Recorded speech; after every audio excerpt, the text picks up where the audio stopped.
குளிர்காலம் வந்துட்டா ஏன் தினமும் பட்டாணி சாப்பிடும் தெரியுமா? அது தெரிஞ்சால் நீங்கள் இன்றைக்கே பட்டாணி சாப்பிட ஆரம்பிச்சிடுவீங்க.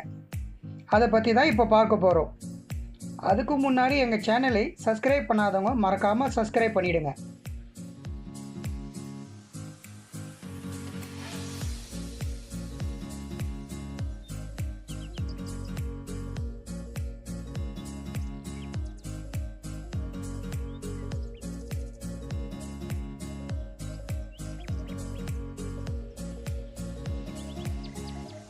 காய்கறிகள் என்றாலே நமது உடலுக்கு தேவையான அத்தியாவசியமான ஊட்டச்சத்துக்களை வழங்கக்கூடியது.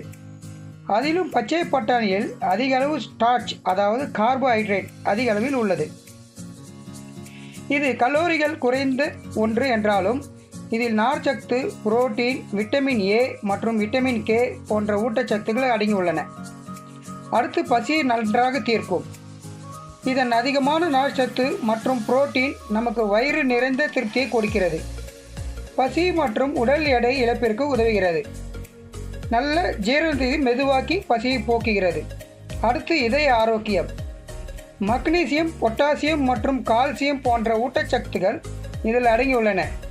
இது இரத்த அழுத்தம் போன்றவற்றை தடுக்க, இதய நோய்கள் வராமல் தடுக்கிறது. ஜீரண சக்திக்கு உதவுதல். பச்சை பட்டாணி ஜீரண சக்திக்கு உதவுகிறது. குடலில் நல்ல பாக்டீரியாவை அதிகரித்து உடல் ஆரோக்கியத்திற்கு உதவுகிறது. எனவே இதை வெவ்வேறு விதமாக சமைத்து உங்கள் உடல் நன்மைகளை பெறுவதோடு உடல் ஆரோக்கியமாக இருக்கும். இந்த வீடியோ உங்களுக்கு பிடித்திருந்தால் லைக் பண்ணுங்கள். உங்கள் ஃப்ரெண்ட்ஸ் அண்ட் ரிலேட்டிவ்க்கு ஷேர் பண்ண மறந்துடாதீங்க.